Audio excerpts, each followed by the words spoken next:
Hai guys, selamat datang di channel Enkun. Fansi butak berjubah bisa merapat. Karena di video kali ini kita akan membahas fakta tentang One Punch Man. Seperti yang kita tahu, manga One Punch Man versi Murata chapter 172 kemarin udah keluar, di mana Saitama kembali ke dalam markas asosiasi pahlawan dengan membawa Black Sperm dan anjing Rover. Tapi apakah kalian memperhatikan jika di manga chapter tersebut ada beberapa fakta menarik? Nah, di video kali ini Enkun mau membahas tentang fakta-fakta apa sajakah yang ada di dalam manga One Punch Man chapter 172 yang mungkin luput dari perhatian dari para netizen. Penasaran? Oke, langsung aja kita bahas. Let's go!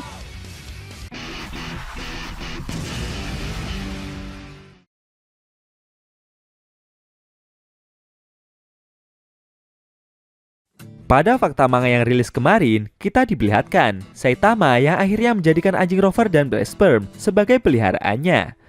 Bahkan si botak membawa kedua monster itu memasuki markas asosiasi pahlawan. Sebenarnya Black Sperm dan anjing Rover sendiri sudah tidak memiliki kekuatan guys. Jadi mereka berdua sudah bukan ancaman lagi. Mungkin kalau Black Sperm masih ada kemungkinan jika di masa depan dia akan menyerang balik. Karena si monster sendiri sudah bertekad untuk bersembunyi sementara waktu di dalam apartemen Saitama sembari menunggu sel-selnya beregenerasi. Tapi kayaknya hal itu kecil banget bakal kejadian. Soalnya dia sudah melihat kekuatan yang si botak miliki. Di manga One sendiri, Black Sperm masih bersembunyi di dalam apartemen pahlawan. Dan dia tidak ikut andil bagian dalam penyerangan kota yang dilakukan oleh para robot. Berikutnya soal monster Manako yang kemungkinan besar masih hidup. Seperti yang kita tahu, monster bermata soto itu sudah lama nggak kelihatan. Dan sebelumnya banyak yang mengira kalau monster Manako bakal jadi salah satu peliharaan dari Saitama. Di manganya sendiri, saat berjalan menuju apartemen, si botak sempat bertanya soal monster bermata satu itu kepada Black Sperm. Besar kemungkinan di beberapa chapter selanjutnya, monster tersebut bakalan muncul lagi guys. Tapi kalau menurut Mimin pribadi, monster itu sepertinya ikut bersama Flashy Flash. Karena terakhir kali Manako muncul, itu saat dia berdiri bersama pahlawan berponi tersebut, yang setelah itu dihampiri oleh Amaimas. Dan tepatnya di momen Garo yang baru mendapatkan kekuatan kosmiknya. Kalau dipikir-pikir, jika monster Manako dijadikan peliharaan oleh Saitama, besar kemungkinan si monster malah bakalan tertangkap guys. Karena wujud dari Manako begitu terlihat seperti seekor monster. Berbeda kasus dengan Black Sperm dan anjing Rover. Black Sperm bisa bersandiwara dengan berperilaku seperti seekor monyet, dan Rover berpenampilan seperti layaknya seekor anjing. Sedangkan untuk monster Manako, melihat wujudnya saja, pihak asosiasi pasti bisa langsung menyebut kalau makhluk itu adalah seekor monster. Fakta berikutnya adalah soal keterlibatan Metal Knight dalam proyek yang asosiasi pahlawan miliki. Seperti yang sudah juga, pahlawan kelas S itu masih berperan besar dalam perkembangan teknologi, khususnya dalam keamanan untuk menjaga markas asosiasi pahlawan. Terbukti juga di manga chapter 172 kemarin, pahlawan kelas S itu masih menaruh beberapa robot super canggih di setiap pintu masuknya. Metal Knight sampai berdalih kalau robot-robotnya ini bisa mengalahkan monster dengan level bencana iblis, dan bahkan lebih optimal daripada gabungan seluruh pahlawan kelas A sekalipun. Saking canggihnya teknologi yang Metal Knight berikan, bahkan monster dengan level ancaman serendah apapun akan tetap terdeteksi oleh sensor yang dia tanamkan di setiap pintu masuk asosiasi pahlawan. Contohnya saja, monster seperti Black Sperm dan anjing Rover yang notabene sudah tidak punya kekuatan lagi, ternyata masih dapat terdeteksi guys. Ya, sialnya aja si botak ada di sana, sehingga dia malah manjurkan robot-robot canggih tersebut. Berikutnya soal hubungan baik Saitama dengan King yang semakin terjalin dengan erat. Kedua pahlawan ini sebenarnya saling membutuhkan satu sama lain. Bedanya di kondisi aja guys. Kalau King membutuhkan Saitama ketika ada monster yang sedang mengancam, sedangkan Saitama butuh King ketika dia disudutkan dalam kondisi yang tidak terduga. Contohnya aja saat si botak yang telah manjurkan robot-robot keamanan milik asosiasi. Waktu itu dia langsung dihampiri oleh staf asosiasi dan mendapat banyak pertanyaan. Sontak saja Saitama langsung gugup gak karuan. Untungnya King segera datang dan membela si botak. Karena citra pahlawan kelas S itu begitu tinggi dan disegani oleh pihak asosiasi, akhirnya membuat Saitama bisa lepas dari kondisi yang menyudutkannya tersebut. Selanjutnya soal Saitama yang akhirnya naik ke kelas A.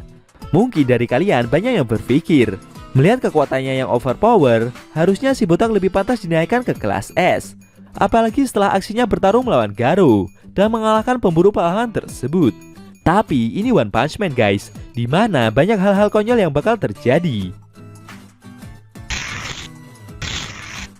Selain itu, kalau kalian perhatikan, sebenarnya aksi dari si botak yang ikut andil bagian dalam menyerang markas asosiasi monster tersebut tidak diketahui oleh banyak orang, dan banyak dari para pahlawan yang tidak tahu secara langsung aksi yang Saitama lakukan. Mulai dari si botak yang membantu Child Emperor dalam bertarung melawan monster Phoenix Man. Saat itu Saitama hanya membantu sedikit agar bocah jenius tersebut bisa menang, dan itu pun tidak Child Emperor sadari. Selanjutnya soal aksinya bersama Flashy Flash mengalahkan monster raksasa di penambangan bawah tanah. Sebenarnya saat itu Flashy Flash cukup terkejut dengan kemampuan yang si botak miliki. Tapi berhubung gengsi dari pahlawan berponi itu tinggi, akhirnya dia cuma menganggap kalau Saitama adalah pahlawan yang memiliki potensi untuk bisa naik lebih tinggi lagi. Berikutnya saat Saitama yang memukul monster Evil Ocean Water, sehingga membuat si monster hancur lebur. Dalam kejadian itu tidak ada satupun pahlawan yang melihat aksi yang Saitama lakukan. Sebenarnya waktu itu para pahlawan sedang berada di dalam helikopter demi menjauhi area pertempuran. Namun mereka dikejar oleh monster Mukade Sennin. Beruntung ada Garo dan Metal Bat yang saling bekerja sama dalam mengalahkan monster kelabang raksasa tersebut.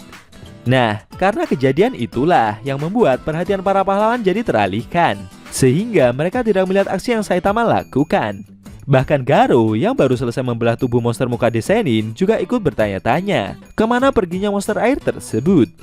Terakhir saat pertempuran Saitama melawan Garo, pertempuran tersebut tersaji dengan tempo yang begitu cepat dan efek ledakannya begitu besar, sehingga membuat para pahlawan tidak sadar kalau yang bertarung itu adalah Saitama.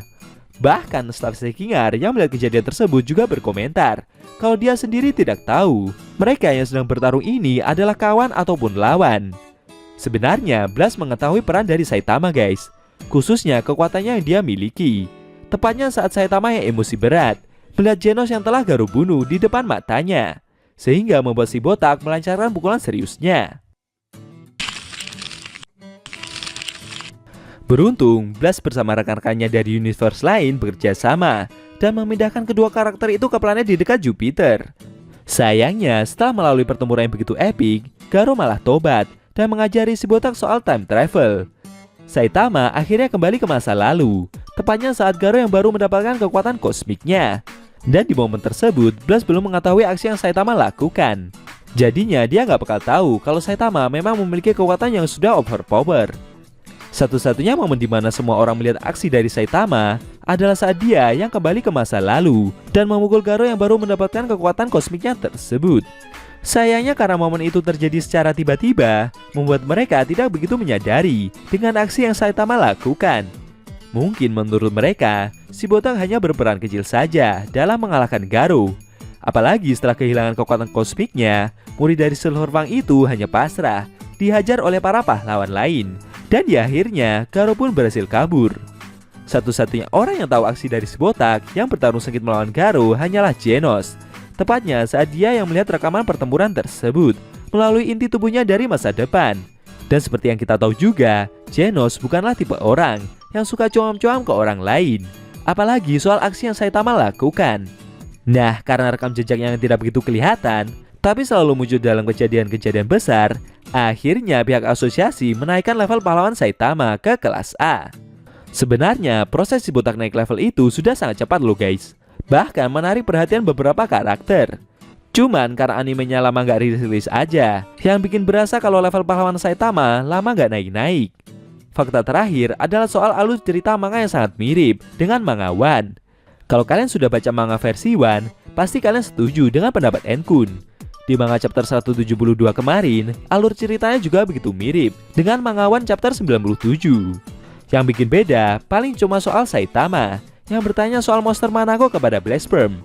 Tapi memang sih guys, mulai chapter 171 kemarin, alur ceritanya juga begitu mirip. Dan menurut Mimin, untuk beberapa chapter ke depan pun bakalan sama juga dengan manga One.